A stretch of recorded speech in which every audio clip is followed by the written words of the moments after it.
As a teacher, you have many choices in the types of literacy instruction you will give your students in the classroom. This allows for differentiation and the ability to have a balanced literacy approach. In just a moment, I would like you to pause this presentation and do a matching activity. Take the 5 purple types of literacy instruction at the top and find the descriptor at the bottom in blue. Jot down your answers and then restart the video so you can see an explanation of the answers. Now it's time to check to see how you did in sorting the types of literacy instruction teachers are giving in the classroom. Our first type of literacy instruction is guided reading. Guided reading is where students learn reading in small groups. These small groups are teacher-led,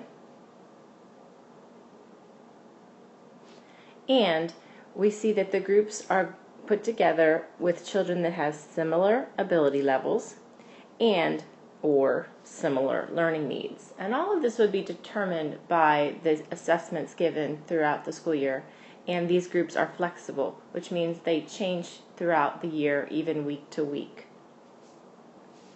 The second type of literacy instruction on our chart is the Basal reading program. And the Basal reading program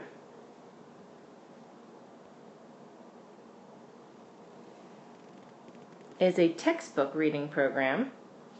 And you'll see that this is also led by a teacher. But this instruction is typically done to a whole group. Now, many of you may remember reading groups if you went to elementary school in the 60s, 70s, and even early 80s. These reading groups typically were divided by ability or done to the whole class, and the teacher led them with the use of a training manual.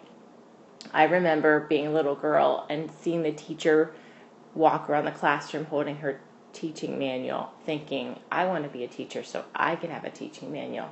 And some of you may remember that moment as well.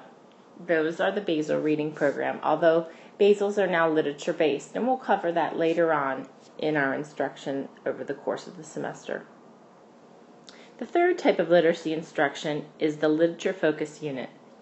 And the literature focus unit is where student learning is supported through quality literature. And quality literature or authentic texts means any real book, and we integrate this into our curriculum. That means teachers are not just using textbooks to instruct students. It means they're focusing on real quality literature, and they're using these stories to give explicit instruction and do activities. Not just content-based learning is done during a literature focus unit. It may be a week of an author study or studying 1 or 2 elements of literacy using text to support it. We find that literature focus units are very motivating for students because they get to hear a lot of quality literature. The fourth type of literacy instruction are literature circles. And literature circles are where students read and then meet in peer groups. And we find that these are student-led, so the teacher is more the mentor, and they are small cooperative groups, and they're in a discussion format. Now, I know some of the college courses that I teach, we do literature circles as adults. It gives you the chance to discuss in depth, usually the content and comprehension of the text. Literature circles vary. Sometimes students are all discussing the same book when they come to circle, and sometimes they're all bringing different texts with them and finding similarities and differences. It's really a fancy name for a book talk, but it brings greater depth, and again, it's student-led, so it has more of that discovery feel to it instead of the teacher always guiding. The last type of literacy instruction is reading and writing workshop.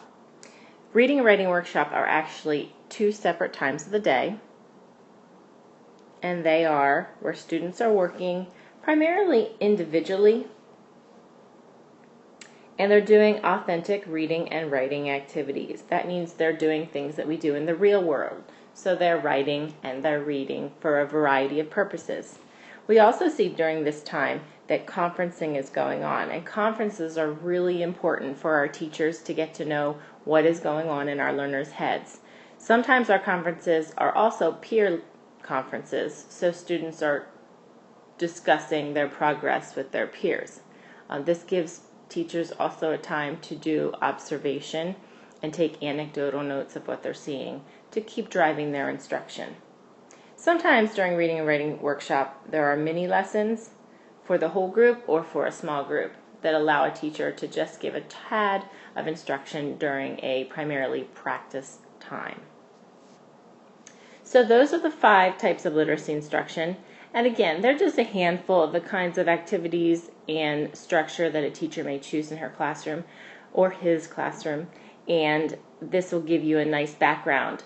All of these literacy instructional types will be discussed throughout the semester in this course. Now back to your presentation.